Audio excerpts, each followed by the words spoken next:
Hey guys, it's Paul from Team APS, and I'm giving a deck profile of the Cyber Dragon deck that I played at a regional yesterday in Pearl, Mississippi. So, let's hop into this.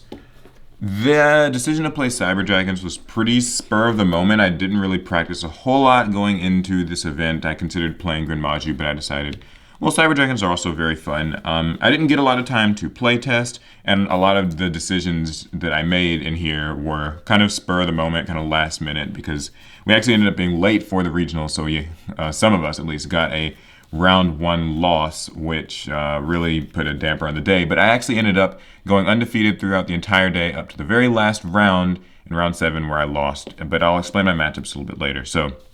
Uh, first of all, we've got 3 Cyber Dragons. In Cyber Dragons, you have to play this. I've actually seen builds that run only like 1 copy of this or 2, but I run machine duplication and stuff, so I feel like I need to have them all.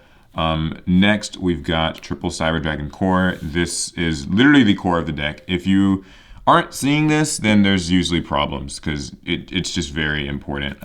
Search at the spells and traps. It can actually be a starter play if you have like Foolish, for instance, and it's in the graveyard. And discounting a Cyber Dragon can be huge. Now that we have Salamander Almirage, it's easy to get it in the grave, set up, Cyber Repair Plant, those kinds of things. Triple Cyber Dragon Hertz or Hers, or you guys can tell me how to say this.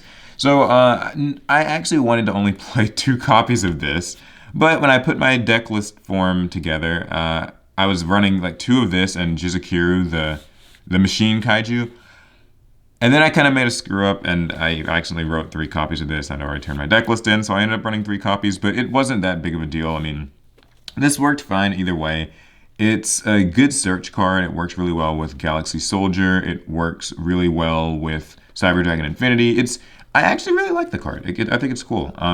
It's just got a lot of different effects. Occasionally the effect to become a level 5 even comes up. I wish you could use both in one turn, but no worries. And still just having more Cyber Dragon names doesn't hurt.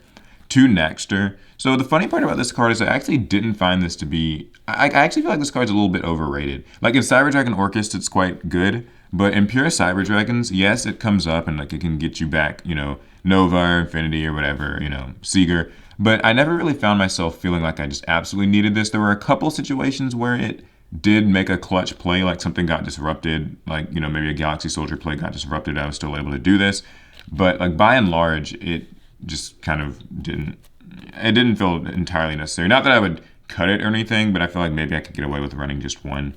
And Cyber Dragon Veer, which is just kind of an extender type of thing, gives you an extra machine that you can use to make Cyber Dragon Seeger most of the time. It's a different level than your Cyber Dragon, so it makes Overflow a little bit better. And it can actually chain block your Cyber Dragon Core's effect from Ash Blossom, which is quite nice.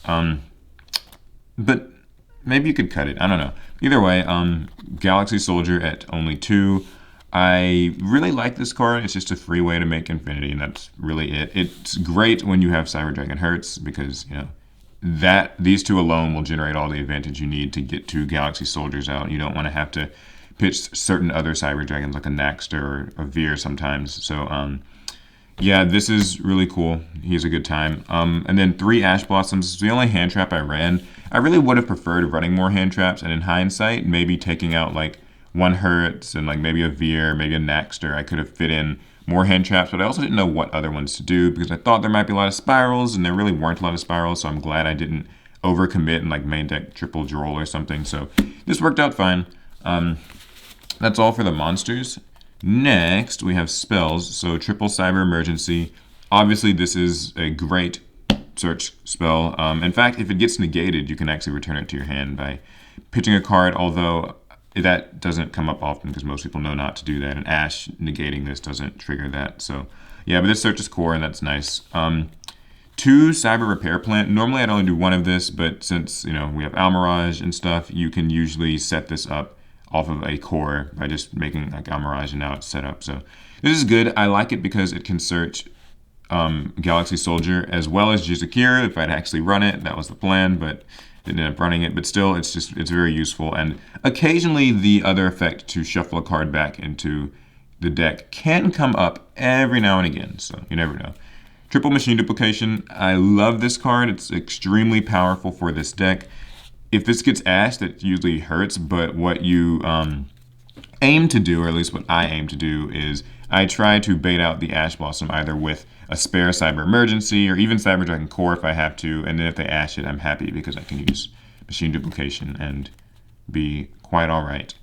Unless they use something like permanence on the core, because then its effect is gone, and you don't want to summon like more cores with this. Cyberload Fusion, this is searchable by core. It's a really great way to randomly just kill somebody out of nowhere, so that's nice. It uses your banished cards or your cards in the field, so it can help even if you don't have an extra monster zone or free zone to summon in. You can just like use a Seeger and it's okay. I ran 2 Overload Fusions instead of my usual 1 because my goal was to just try to kill people fast, and it came up quite a bit. I'm actually really glad of the decision to use this. Using Chimera Tech Rampage Dragon took a lot of people off guard. They felt like, they hand trapped me to death or disrupted me enough to where I couldn't continue a turn. Then I'd use Overload Fusion and Rampage Dragon just beat face. Cyber Rev System and Monster Reborn are just reborns. This actually came up once against a Prank Kids player. The fact that the monster, first of all, this doesn't target, so it can actually summon from your hand or your grave, and if somebody uses like DD Crow against you, it's fine because you can usually pick something else. It might not be what you want, but you can. And because it can't be destroyed by card effects, he'd use whichever Prank Kid monster blows up all your monsters. It didn't blow up my Cyber Dragon, and that ended up being a difference maker.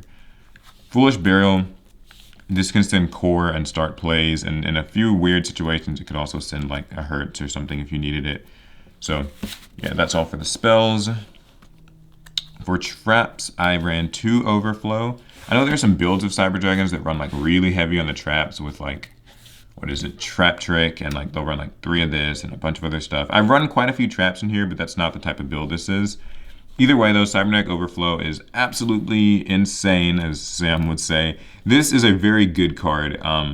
It can destroy cards. It doesn't banish as a cost. Your opponent doesn't know how many cards you're going to destroy. They have to chain things just to be safe. I love this. You can search it with core, but the fact that I'm running 2 means I'll sometimes open with it, which will actually allow core to search for other cards, like possibly a Repair Plant or Cyberload Fusion or Rev System if I need it. So definitely an MVP trap, and one that a lot of people like to run for good reason. Evenly Matched, this card is very powerful again. It had a period of time where I felt like maybe it wasn't as good, but these days I think it's quite necessary. It's really good against spirals in most cases. It's actually even better to me against just like back row decks, Guru Control, Altergeists. I used it against those and a few other things. I really like this card. I just think it's quite strong. This deck is meant to go second. Yes, you'll be sacrificing a battle phase, but if you can shut your opponent's cards out completely, then I think it's worth it. 2 Infinite Impermanence. So I probably should just run 3 copies of this or something, but you'll see why the next card ended up getting run. But Impermanence was useful. Sometimes it helped just cut off my opponent's plays. I used it against the one spiral deck that I faced. I used this against Ultimate Conductor, that kind of thing. And finally, 2 Goes and Match. So this was a decision that I kind of made on a whim. Wouldn't do it again. This didn't come up very often, and when it did, it didn't really make a huge impact. You could also run something like Rivalry, but I don't think I would have done that either. The main thing is that this should have been either hand traps, more impermanence, anything else. Got sided out a fair amount. I wouldn't repeat it. Just bad mistake. Okay, so next I'll go into the extra deck, and then I'll end with the side. So our fusions, we've got double Chimera Tech Rampage Dragon. This card is a absolute game ender. It's so powerful. When you summon this, you get to pop back row, which came up quite a bit. I don't think that would have come up as much in previous formats, but these days, people have back row, you can pop it, and then you can get multiple attacks and send her to get core, that type of stuff. When you increase it with Seeger, it becomes 42, and there's almost no way they're going to survive all that. So this was pretty helpful. I probably could have gotten away with only running 1 though, so whatever. My double Mega Fleets for snatching stuff out of the extra monster zone. That's all it's there for. Chimera Tech Fortress Dragon, pretty much the same job except against machines in general. Didn't come up very often, but this came up a lot, so that was nice. The typical Xyz, double Nova, double Infinity. A couple of important things to note about these cards. Anytime that you can use Nova to get extra Cyber Dragons out, with its effect, you pretty much should. It's good free advantage. You can get back Hertz to equip to infinity when you make it. You can get back a regular Cyber Dragon for more attack. Also, don't overlook the fact that it can increase attack and attack for 42 as well, so it can kind of do what Seeger would do for it. So that's nice. And then of course double infinity. He's, to me, the best thing that Cyber Dragons really have. It can negate lots of stuff. It's one of those negators that can actually negate spell and trap effects, which is surprisingly rare. And yeah, it's just good. Your opponent has to respect it, even if they end up having to like use a kaiju or something on it. Sometimes that can still like detract from the play they actually want to make. And now that Pankratops is at 1, that used to be like the bane of this card's existence, but it doesn't show up as often, so that's nice. Yeah, these guys are all good, and Naxter brings them back, so it's cool. All right, and then finally, some Link monsters. 1 Seeger, probably could have afforded to run 2, but it didn't come up very much, so whatever. Link Freebo for Cyber Dragon Hertz, and Naxter can make it 2 if you wanted. Salamangreat Almirage, it's just for core, really. It doesn't do much. Sometimes I'll just suck it up with infinity, depending on the situation. Clefort Genius, I wanted this to be a platinum gadget, but I wasn't able to get one in time. So this works out fine. I actually don't think I even ended up making it, but there was a time when I could have made a platinum gadget, and wish I did, but since I didn't have it, I didn't make this. I did something different. Don't remember what. Nightmare Phoenix, every now and again you need to pop a card, and Borlo Dragon, which also did not really ever get summoned. So most of the Link monsters had a very niche use. And finally, for the side deck, 3 Nibiru. Yeah, you know, it's Nibiru. It's really strong. I sided this in a fair bit. I think I only resolved it once, though, but it was pretty useful. Triple Drollin Lockbird. So Drollin Lockbird is for spirals, but surprisingly, this can be pretty relevant against other decks. I really like it against dinosaurs, for instance, because you know, dinosaurs need to resolve Fossil Dig, and they need to resolve Oviraptor, they need to resolve Overtex, and like all these things, and so if you use this, it can shut them down. But against the Spiral deck I played, it did shut him down pretty effectively. DD Crow is also for spirals, and I don't think it came up, actually. And I don't know that I sided in against anything else, so yeah, but that was what it was there for. 2 Lightning Storms. I actually pulled these in our live stream the night before the regional.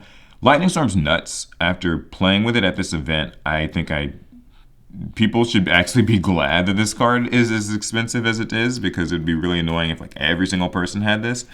This card was like really good. I mean, anytime I saw it, I just felt like, wow, this card's strong. You just like, you activate it, and it's just like boom, and like all their spells and traps are gone. Or like boom, all their monsters are gone. Nowadays, people have to make monsters in defense just to protect themselves from this, and that in and of itself can make their monsters easier to kill sometimes. But there were just times when I would just resolve this, and there'd just be no opposition to it, and it would just win the game for me. And you can make like arguments between, you know, Lightning Storm and evenly matched as to which one's better. But if you ask me, I think they're both broken. So it really doesn't matter. If you can run both, even better. Great.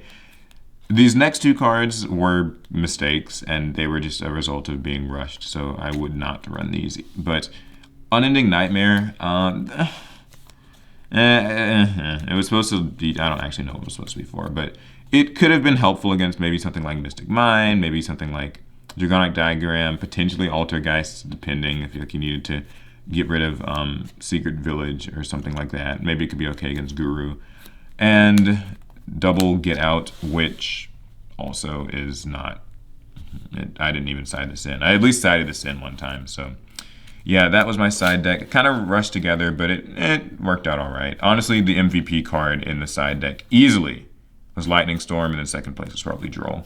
So, all in all, fun regional, a good time. I went 5-1, but it was 7 rounds, so I guess you could call that like 5-2. Anyway, the point is, yeah, fun matchups, a lot of really diverse decks. I only played against 1 Spiral. I played against a nice variety of other matchups.